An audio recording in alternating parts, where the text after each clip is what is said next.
वो चाय बना चुकी थी, अब उसको कपों में उंडेलना था। जब उसकी चादर सर से फिसल कर कंधे में आ गई।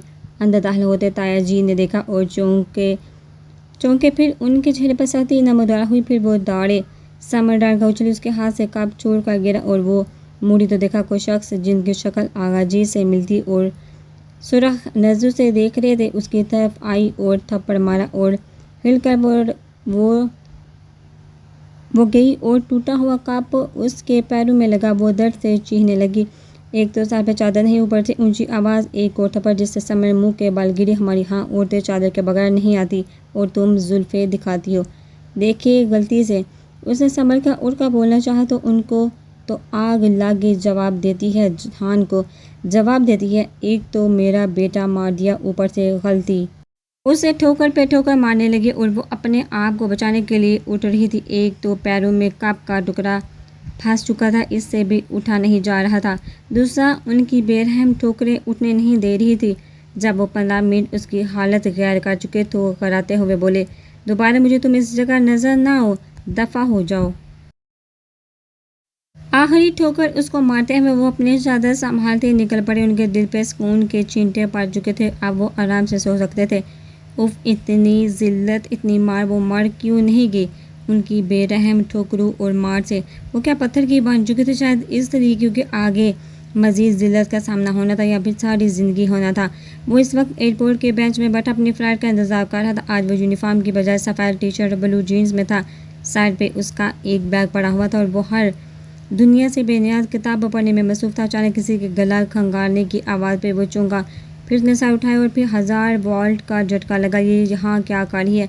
वो इस वक्त ग्रीन शलवार कमीज में थी। बाल उसने हाई पोनी में बनाए हुए थे और हाथों में एक कप कॉफ़ी का था। तुम? अरे कैप्टन साहब, शुक्र है आपको इस सूलिये में देखा, हाथ से स्मार्ट लग रहे हैं आप।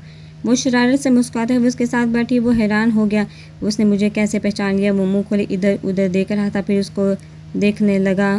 तुम, हाय अल्लाह, हैरान क्यों हो रहे हैं? मामू जान के साथ आई हूँ। वो अब अपने काफ़ी का सिप लेने लगी, फिर उसको देखते हुए बोली, सॉरी, आप अभी नज़र आए, क्या करती मैं भी? खैर पी ले, मुझे कोई बीमारी नहीं है। वो कप साइड पर रखते हुए बोली। सलाहुद्दीन के चेहरे पर गहरी मुस्कुराहट। आगे तुम अभी एटीएम हो,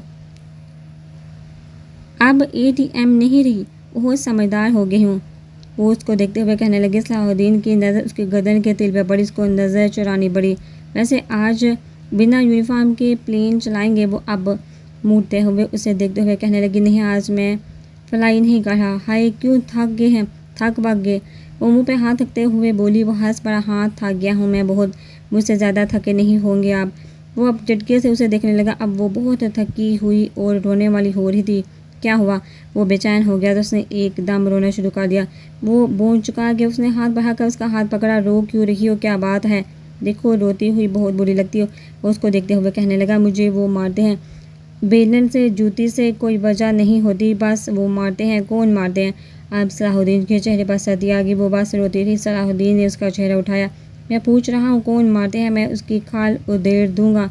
उसके चेहरे पर एक उम्मीद आई।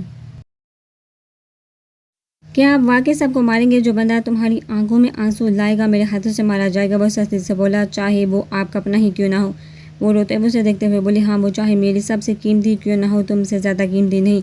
वो खुद पे एख्तियार ना रख सका और अचानक उसकी नींद पलकों को छू चुका था। वो होश में उसने इर्द गिर्द देखा। क्या वो ख्वाब देख रहा था? क्या वो हवा में उसके पास आई थी? वो मज़ीद कुछ सोचता कि फ़्लाइट की ऑटो अनाउंसमेंट होगी। वो अपनी किताबें संभालता बैग को उठाने लगा। जब साथ वाले बेंच की तरफ वो नजर आई, उफ, ये गलत है। उसके सर पे कुछ ज़रूरत से ज़्यादा सवार होती जा रही थी। अपने सर को झटकता हुआ वो अपनी मंजिल की तरफ रवाना होने वाला था, जहाँ वो थी। आगा जान को चाहे टाइम पे ना मिली तो थप्पड़ तो नहीं मिला, लेकिन सजा मिल गई। इतनी बेइज्जती के बाद उसे उनके कल की बजाय अगले हफ्ते तक के सारे कपड़े सिकने थे। उसके बाद वो वह सहन में खड़ी रही थी, इधर से उधर नहीं हिली गई। सर्दी हो या बारिश, अगर अपना काम वक्त पे नहीं करेगी, ऐसे उससे कई कड़ी सज़ा मिलेगी। उसके साथ ये 3 दिन से मसाइल हो चुका था और ये 3 दिन का क़यामत से कम नहीं थे। इसी करते करते उसकी नज़र सामने वाले आईने में पड़ी चादर। 4 दिन हो गए थे और 3 दिन से उसकी उसे ऐसा लग रहा था जैसे सदियों गुजर गए हों। उसे अपने चेहरे पे वो हरगिज़ नहीं महसूस होती, वो ऐसे कब थी। उसके होंठों के गिर्द कभी मुस्कुराहट ही होती थी। आज नील जख्म के अलावा कुछ नहीं था। उसके दिल कर रहा था एक कोने में बैठकर फूट फूट कर रोए, मगर मज़ीद तज़लील बर्दाश्त नहीं थी, तो जल्दी से इस्त्री करके स्टैंड में लगा चुकी थी। हाथ और पैर एक ही जगह सुन्न हो गए थे। जिसमें इतने काम और मार से दुख रहा था। मोरे इर्द गिर्द देखकर आई। वो उस तरफ अकेली से वो उसके पास आई। बेटी तुम जाओ, मैं ये सब कर लेती हूँ। समरा ने सर उठाया। देखो 3 दिन से तुम खा नहीं सकी कुछ भी। एक दिन वो हान बाई, दूसरे दिन आलिया ने, फिर आज परवशा ने हाथ का दिया सालन तुम्हारे मुँह पे। उनको भी उसकी हालत देखकर बहुत ज़्यादा रोना आ रहा था। आंटी सिर्फ 4 दिन ही तो हुए हैं, अभी तो पूरी ज़िंदगी पड़ी है। किसी दिन आपको ये मौका भी दे दूँगी। वैसे आगा जी ने तो इसी हफ्ते अपने साल के कपड़े इसलिए नहीं करवा लेने। तुम तो कितनी खूबसूरत है, कैसी हालत कर दी तुम्हारी इन जालिमों ने। उनकी आवाज़ बढ़ा गई।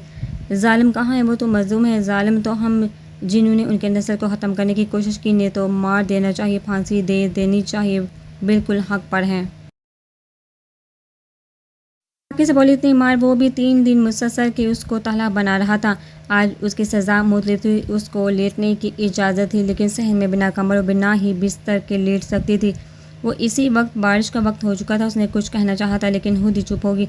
मार खा के ही लेटना था। उसे अच्छा था कि मार के ही लेट जाए। वो सहन में आ गई। लेटने के बजाय एक पिलर पे जाकर बैठ गई। वहाँ छत थी जहाँ वो गीली नहीं हो सकती थी। हवेली के इस कोने में अंधेरा था। वो मुतमिन हो गई और बैठ कर अपनी हाथों की लकीरों को देखने लगी, जहाँ कुछ नहीं नज़र आ रहा था। बिल्कुल उसकी किस्मत की तरह अम्मी और बाबा बेशक बेसुकून हो गए, लेकिन सुकून की रोटी बिस्तर अपनी छत। लेकिन मुझे क्या मिला, 2 कौड़ी की इज्जत। खाने में मार ठोकरें गालियाँ, उफ ऐसी ऐसी गालियाँ कि उसका दिल चिढ़ गया था। सोते हुए उसकी आंखों में पानी आ गया था। बारिश की रफ्तार में तेज़ी आ गई थी, इसलिए वो रोने लगी। अल्लाह ताला बहुत जुल्म हो रहा है मेरे साथ। 3 दिन मैंने आज तक किसी की ऊंची आवाज़ बर्दाश्त नहीं की, और 3 दिन में इतनी ज़िल्लत बहुत मुश्किल हो रहा है। अगर मेरा जिस्म उनकी मार से सख्त जान कर दिया तो मेरा ये दिल भी तो पत्थर कर दे। मैं जानती हूँ मैंने खुद ये रास्ता चुना था। सोचे मैं बर्दाश्त नहीं कर सकी तो मेरी बेबे कैसे कर लेती। मुझे सब्र दे मेरे मालिक। बिजली अचानक चली गई और इसी पल गेट खुला और आस्टन मार्टन अंदर दाखिल हुआ। वो एकदम डर के पीछे। इस वक्त कौन है? घर के सारे अफराद हैं सिवाय कुछ मर्दों के जो शिकार के लिए गए हुए थे। क्या कहीं वो ही तो नहीं आ चुके? दरवाज़ा खुला और कोई फ़ोन की लाइट पकड़ता हुआ तेज़ी से उस तरफ आया। समर तो वो शिकार की, बल्कि उसकी दिमाग माउफ हो गया। इस आँख किसी ने देखा तो पता नहीं क्या करेगा। दिल कर रहा था बाका मोरे के कमरे में चली जाए। वो भी तो परेशान थी। उसने आज उससे झूठ बोला था। आज वो कमरे में जाएगी, वरना उन्होंने भी उसके पास ठहर जाना था। वो उनको तंग नहीं कर सकती थी। एक वही तो अच्छी थी, बाकी सारे उसको देखा काट खाने दौड़ते थे। मुंह पे सहती से हाथ थका और उठने को थी कि दूसरी तरफ जाए, जब एक ज़बरदस्त टकराव। वो तो कुछ नहीं बोली, लेकिन वो हल्का सा कहरा उठा। समरा ने पिलर पकड़ा क्योंकि यहाँ हंसा पानी आ गया था। कौन है? सीधा तुम उठी हुई हो इस वक्त? एक मर्दाना आवाज़ उसके पास है। उसका दिल तेज़ी से धड़कने लगा। उसने मुड़कर पीछे होना चाहा कि किसी के हाथों ने उसके पैरों को छुआ। सलाहुद्दीन जो फ़ोन ढूंढ रहा था अचानक किसी के नरम चीज़ को छुआ। शायद पैर थे जो एकदम खींच लिए गए थे। उसके छूने से सलाहुद्दीन को अपना फ़ोन मिल गया। उसने तेज़ी से उठाया जहाँ समरा मुड़कर जाने लगी। जब सलाहुद्दीन ने हाथ पकड़ कर रोका, अब तो उसका चेहरा सफ़ेद हो गया था। जिसम हौले हौले झटके खाने लगा। कौन हो? परवशा सिदरा। बहुत ही नरम आवाज़ है, फिर भी वो मुतमिन ना हुई। हाथ सलाहुद्दीन की गिरफ्त से निकलने को बेताब था। सलाहुद्दीन फ्लैश उसके सामने किया तो 1 मिनट के लिए रुक गया। लाइट ऊपर करके उसने देखा तो गहरा सांस लिया। वो वही थी उसके नज़ू के सामने। वो जहाँ भी उसके पास पहुँच आई, लेकिन वो इस वक्त जहाँ डरी सहमी क्यों लग रही थी। समर ने अपना मुँह दूसरे हाथ में छुपा लिया। प्लीज़ मुझे माफ़ कर दे, प्लीज़ प्लीज़। वो रोने लगी। सलाहुद्दीन ने हाथ हटाया और वो रोते हुए नज़र झुका चुकी थी। बार बार मुझे बेचैन करने क्यों आ जाती है? तुम्हें पता है मैं पहले ही कितना परेशान हूँ। उसने सर उठाया और उस शख्स को देखने लगी, लेकिन फ्लैश उसकी आंखों में पड़ रहा था, इसलिए वो ज़्यादा नज़र नहीं आया। उसने हाथ अपनी आंखों पर रखा, लेकिन वो उस शख्स की बातों में हैरान होती। ये कौन है भला? वो शख्स मज़ीद करीब आया तो वो पीछे होते हुए दीवार के साथ जा लगी। देखो बार बार रोगी तो मुझे गलतफहमी हो जाएगी, जबकि मैं जानता हूँ तुम तो मुझे भूल चुकी होगी, लेकिन मुझे तुम इश्क की समंदर में फेंक चुकी हो। समर को हो गया ये है कौन? अब उसने हाथ छुड़वाना चाहा। वो गिरफ्त मज़ीद मजबूत हो गई थी। छोड़िए मुझे, छोड़िए, मैं शोर मचा दूंगी, वो तेज़ी से बोली। सलाहुद्दीन ने झुका और उसकी आंखों में देखा, लेकिन एकदम रुक गया। उसकी आंखों के सर पे नील पड़े हुए थे, जबकि चेहरा सूजा हुआ था। सलाहुद्दीन ने इन्हें छूना चाहा, लेकिन वो हाथ छुड़वाकर तेज़ी से जाने लगी। जब सलाहुद्दीन ने उसका बाजू पकड़ लिया, आइंदा मत आना मेरे सामने प्लीज़, मैं तुमसे बहुत प्यार करता हूँ, बहुत, लेकिन मैं मजबूर हूँ। सलाहुद्दीन को महसूस हुआ जैसे अब वो चली गई, इसलिए लाइट उसे तब करके अपने कमरे की तरफ मुड़ने लगा। समरे ने मुड़कर हल्की सी रोशनी में चलते हुए शख्स को देखा। ये कौन था जो उसके करीब आ रहा था, जो उससे मोहब्बत का इजहार कर रहा था? उसने अपने बाजू हाथों में वही लम्स महसूस हो रहा था। उसने जर्जर ली और वहीं बैठ गई। सर्दी उसे बेहद लग रही थी, लेकिन क्या करती, ये तो सारी ज़िंदगी का रोना है। फजर का वक्त हुआ तो वह चलती हुए मोरे के कमरे में आ गई। वो जानती थी वो इस वक्त उठी होंगी। उसने दरवाज़ा हल्का सा बजाया, आ जाओ। अंदर से नरम आवाज़ आई। उसने दरवाज़ा खोला और अंदर दाखिल हुई। मोरे बिस्तर पर बैठी तस्बीह पढ़ रही थी।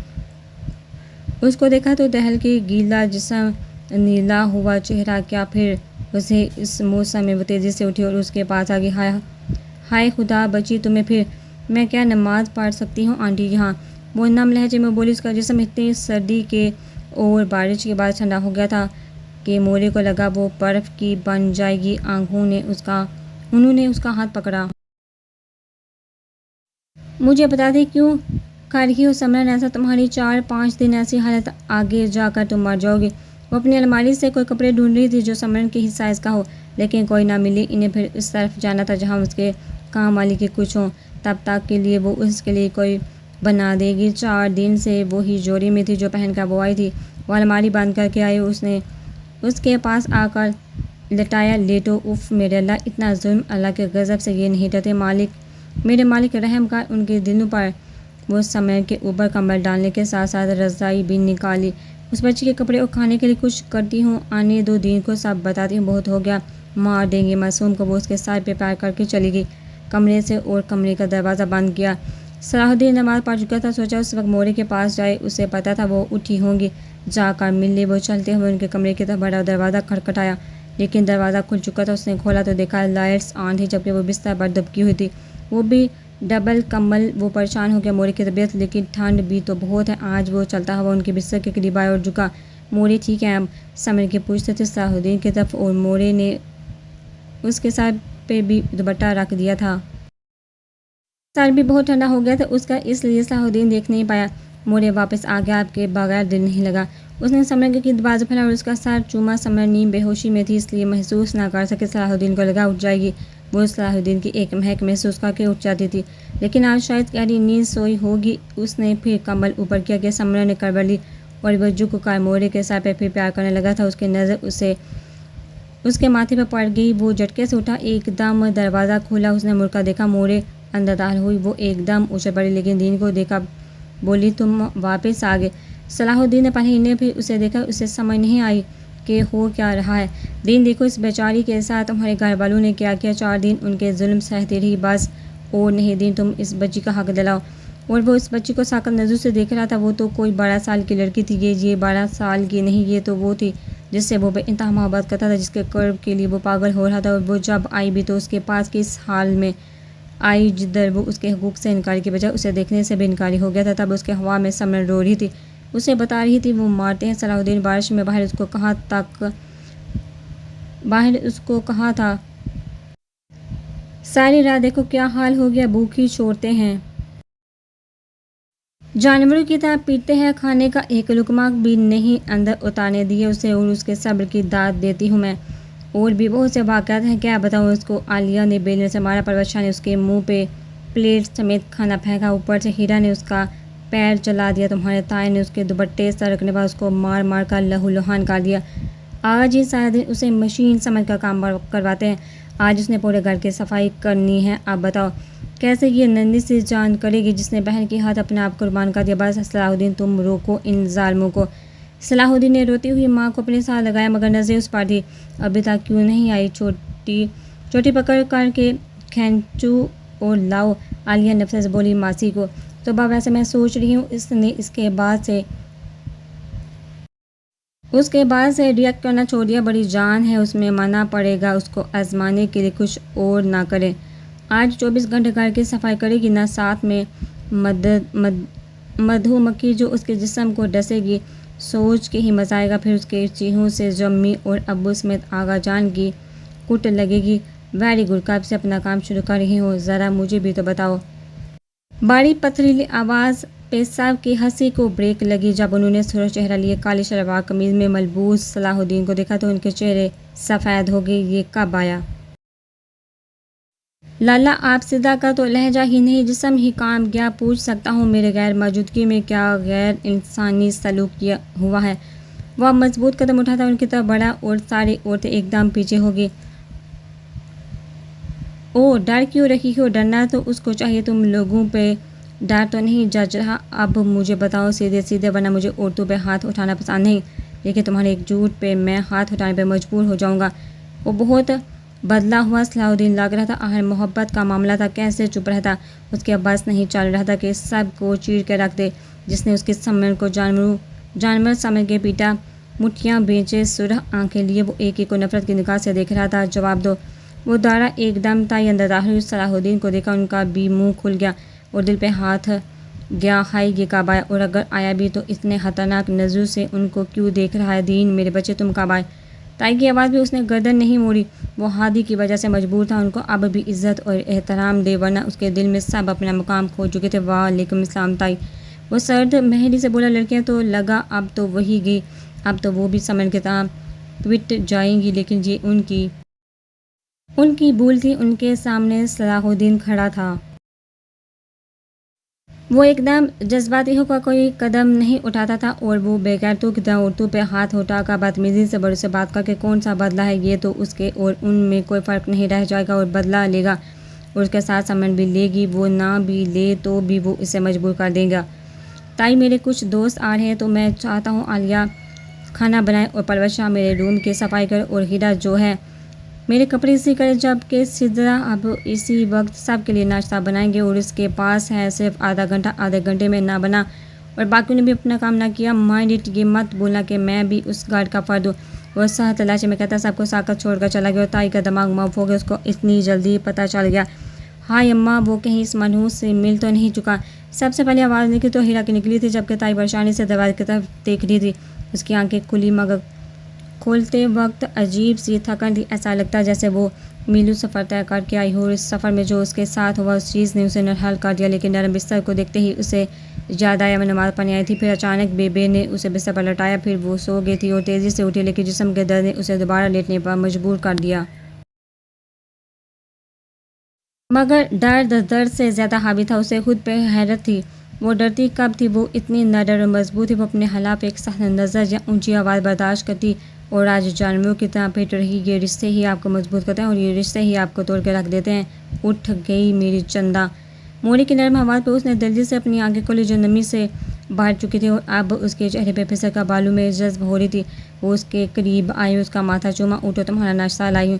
4 दिन से उसने एक वक्त में सिर्फ मुश्किल से चंद नवाले लिए और बाकी मार के अलावा उसका और क्या नाश्ता था? इस बार भी मार ही होगी। उठो, इसी कपड़े में सोगी, अभी नाश्ता करके बदलना, फिर तुम्हें हॉस्पिटल ले जाएंगे। उन्होंने उठाया तो उसने खुद हिम्मत की। ऐसे अच्छा नहीं लग रहा था कमज़ोर और किसी का मोहताज होना। बेबे ट्रे उसके सामने रखते हुए बोली, रवायती नाश्ते से मुख्तलिफ था ये नाश्ता, जिसमें सैंडविच, एक बॉयल अंडे के साथ साथ एक जूस का गिलास के साथ चाय का कप। उसे लग रहा था ये कोई ख्वाब है। हालांकि ये नाश्ता उसके घर में हमेशा बनता था, कोई आम बात नहीं थी, लेकिन इस वक्त खिलाने वाला था।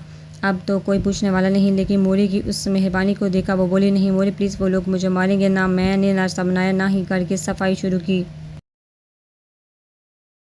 वो बिल्कुल रोने वाली होगी। मोरी ने प्यार से देखा, मेरा चांद, अब तुम्हें कोई हाथ तो लगा कर दिखा, बिल्कुल बेफिक्र होकर खाओ। और एक और बात बताऊं तुम्हारी, अगर औरत के साथ उसका मर्द उसका घना साया बन के रहे ना, दुनिया की कोई ताकत उसको नुकसान नहीं पहुंचा सकती, समझी? चलो ये खाओ और चाय ठंडी हो जाएगी। वो खैरत से इन्हें देख रही थी। ये क्या कह रही हैं? उन्होंने तो उसका कीमा बना देना है। प्लीज़ आंटी, वो बहुत मारेंगे, मैं थक गई हूँ, मुझसे बाहर लेटना बर्दाश्त नहीं होता, मेरी नमाज़ें भी पूरी नहीं हो रही, मेरा पेट भूख से बेहाल हो जाता है। मैं चाहती हूँ कि काम करूँ, उनकी ताबेदारी करूँ, वरना मेरी ज़िंदगी जहन्नम बन जाएगी। वो उसे समझ नहीं आ रहा था वो क्या कहे। मोरी को बहुत तरस आया उस पर, लेकिन फिर भी बड़ी मुश्किल से बहला कर उसे खाना ज़बरदस्ती खिलाया, समझाया कि अब कोई उसे कुछ नहीं कहेगा। सलाहुद्दीन आया हुआ है, वो मुझसे मिला नहीं, आगा जान को जब पता चला तो पहले हैरत में गए, फिर इन्हें झटका लगा कि वो अब तक उनसे मिला नहीं। कहीं उसे समरण के साथ सलूक को पता तो नहीं चल गया, और जिन दूसरी लड़कियों के साथ साथ सलूक पर उनकी शक की तस्दीक होगी, उनका दिल किया उस लड़की की गर्दन काट के रख दी जिसने सलाहुद्दीन को शिकायत लगाई। और सलाहुद्दीन कैसे मिला उससे, जबकि उसे हुक्म था वो उसकी शक्ल भी नहीं देखेगा। अभी किधर है वो? राइड के लिए गए होंगे। साहब माजिद को बता रहे थे कि घोड़ा तैयार रखे। ठीक है जाओ तुम। वो पूरी सोच नज़र से देखते रहे, फिर फ़ौरन उठे। उसके साथ बेड पर बैठा हुआ था मोरे ने अभी उसे जूस के साथ दवाई खिलाई थी, वरना उसने रो रो कर अपना बुरा हाल किया हुआ था। मोरे को एक मिनट के लिए लगा वो अपनी जहनी तवाज़न को बैठी, लेकिन सदा शुक्र ऐसा नहीं था। और अब वो सो रही थी जबकि उसके साथ सलाहुद्दीन बैठा हुआ उसे देख रहा था। उसके खूबसूरत चेहरे का क्या हाल कर दिया था। जहाँ हर वक्त गुलाबी पानी मुस्कुराहटों से उसका चेहरा गुलनार होता, अब ऐसे लगता है कि जैसे कंडरी बड़ी हो। उसने हाथ बढ़ाकर इन नक्श को छुआ और ज़रा सा भी कसमसाई नहीं। उसने हाथ बढ़ाकर उस तिल को छुआ जिसे वो हमेशा छूने के लिए पागल था। और आज तो वो हक रखता था, लेकिन अभी नहीं। वो समरण की रजामंदी के बगैर कोई कदम नहीं उठाएगा। उसने सीधा हाथ उसके हाथ पे रख दिया। मुझे माफ़ कर दो, हर पल तुम्हारी खबर लेने वाला इस बार तुम्हारी खबर ना ले सका, लेकिन यकीन मानो अगर पहले पता चलता तुम्हारे साथ ये सलूक करेंगे, मैंने तुम्हें यहाँ से ले जाना था, बस टाइमिंग गलत हो गई। वो कहते हुए खामोश हो गया। मोरे के आने के बाद वो इन्हें कहने लगा। उसने जो कहा मोरे का मुंह खुल गया। मैं उसके सामने ज़रूर आऊँगा, लेकिन फ़िलहाल उसके अंदर का डर उखाड़ कर फेंकना है। सलाहुद्दीन ये क्या कह रही हो? मैं चाहती हूँ तुम उसे अपने साथ ले जाओ। तुम इसे यहाँ जहन्नम में भी रहने दोगे, यानी फिर वो जानवरों जैसा सलूक करें।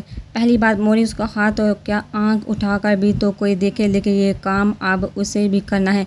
उसे हर रिश्ते से पहले अपने आप से मोहब्बत करनी चाहिए, और वो ऐसी ही थी, अपने आप से मोहब्बत करने वाली। लेकिन मुझे अब उसको देखकर ऐसा लगता ही नहीं है कि ये वही है जिससे मैंने मोहब्बत की। ये तो वो डरी से हमें चुपचाप अपने घर वालों की खातिर जानवरों जैसा सलूक, बल्कि नहीं, जानवरों के साथ भी ऐसा सलूक नहीं किया होगा जिस तरह उसका उन्होंने मेरी गैर मौजूदगी में 4 दिन से कर दिया है। इतना तो हाल किसी मुजरम का जेल में नहीं होता होगा जिस तरह समरण का हाल कर दिया। इन्हें ये कैसा इंसाफ हुआ? तो फिर मैं क्या कह रही हूँ, इधर रहेगी तो कैसे हैंडल करोगे सब? उसे बस ले जाओ यहाँ से। दीन, मुझे अपनी बच्ची की हालत देखी नहीं जाती। मुझे खुद पे गुस्सा उसके साथ क्यों नहीं रही फिर से तुम्हारा आगा जी। मैं बुज़दू के तह नहीं जा सकता, और अगर मैं चला गया तो ये रवायत सारी ज़िंदगी चलेगी। पहले आपके साथ भी समरण के साथ। अब आप चाहती हैं कि और हर लड़की जो उस घर में आए उसके साथ ऐसा सलूक होता रहे? नहीं, मुझे और समरण को यही रहकर इस चीज़ को रोकना है, और मेरी सपोर्ट समरण के साथ रहेगी, लेकिन उससे अपनी जंग ज़्यादा लड़नी, क्योंकि इंसान अपनी जंग किसी की मदद के बगैर बहुत ज़बरदस्त लड़ सकता है। क्यों कर रहे हो ऐसा? वो अभी भी उसकी लॉजिक नहीं समझ पाई थी। आपको पता है मैं एक पायलट हूँ, मेरी ज़िंदगी का कोई भरोसा नहीं है कि क्या पता क्रैश वगैरह में मर जाऊँ। दीन, मोरे तड़बुटी, मोरे हकीकत पसंद बनना पड़ेगा। फ़र्ज़ करें मैं मौजूद ना हूँ तो समरण अपनी जंग लड़े, और ये तब होगा जब वो डरना छोड़ दे। उसका कोई हक़ नहीं है कि उनकी खिदमत करे। ये बात इस्लाम में भी है कि सास ससुर के एहतराम अपनी जगह, लेकिन वो उनकी जायज़ और नाजायज़ नहीं मान सकती। उसके सिर्फ उसकी अदात का हुक्म उसके शोहर पे है, जो कि मैं हूँ, और मेरा ही हुक्म है। वो किसी के हुक्म नहीं मानेगी सिवाय मेरे। वो खामोश हो गया और मोरे चुपचाप उसे देख रही थी। ताई का क्या करोगे? वो सब संभाल लूँगा।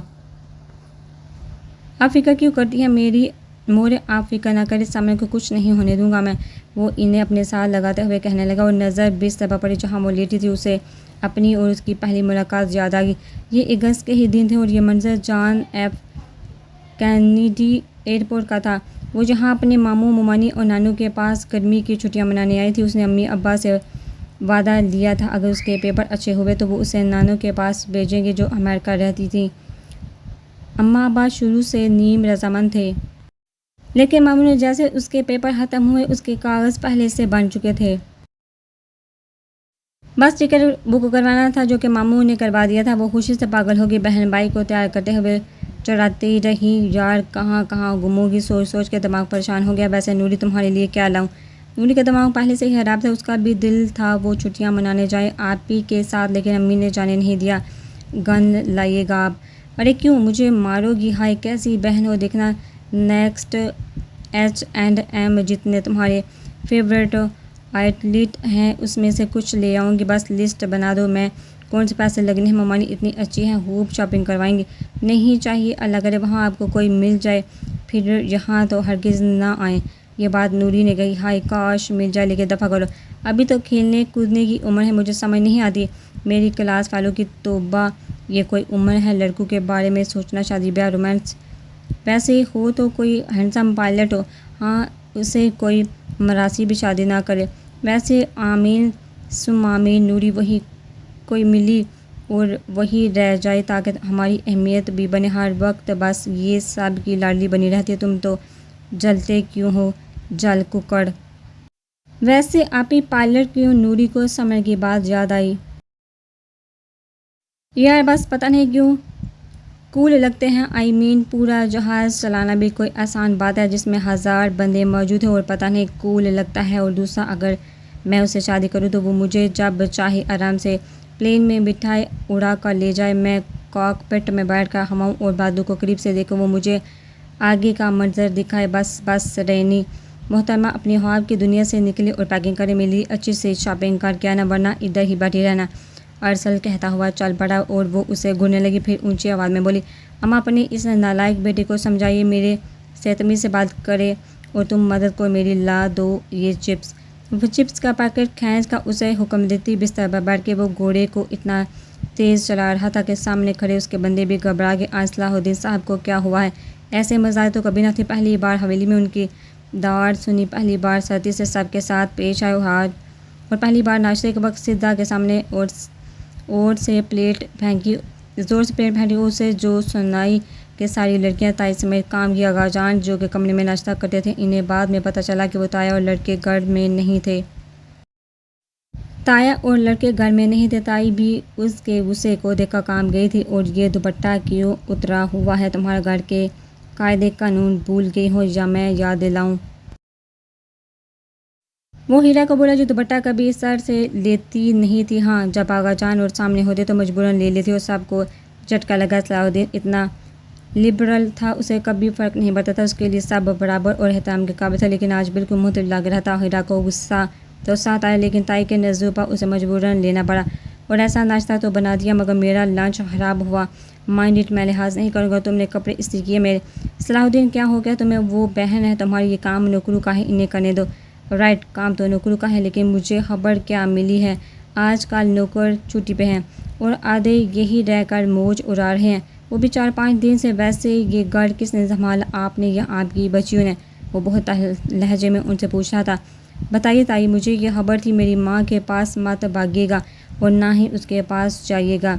उसका मेरे से ताल्लुक़ है, तलक नहीं है तो आप सब से भी कोई तलक नहीं। हमने तो उसे देखा भी नहीं, हमने अपने घर पे मनहूसियत थोड़ी फैलानी है, बस वो बदतमीज़ी करने लगे, थोड़ी सी सज़ा दे दी और अब तक तो उसे कुछ नहीं कहा, बस पहले दिन सुनाया था। मैंने आपसे पूछा उसके बारे में। सलाहुद्दीन एक बार फिर बोला, लहजे में भरपूर सहदी थी।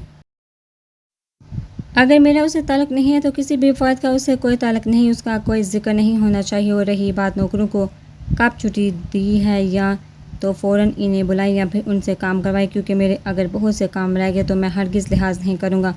वो कहते हुए चल पड़ा। सारी लड़कियों का दिल किया उस समरन का रेशा कर दे, और वो बेचारी बुखार में बेहोश मालूम नहीं उसके लिए लड़ रहा है, उसकी डाल बन कर खड़ा है और वो अभी भी बेखबर थी।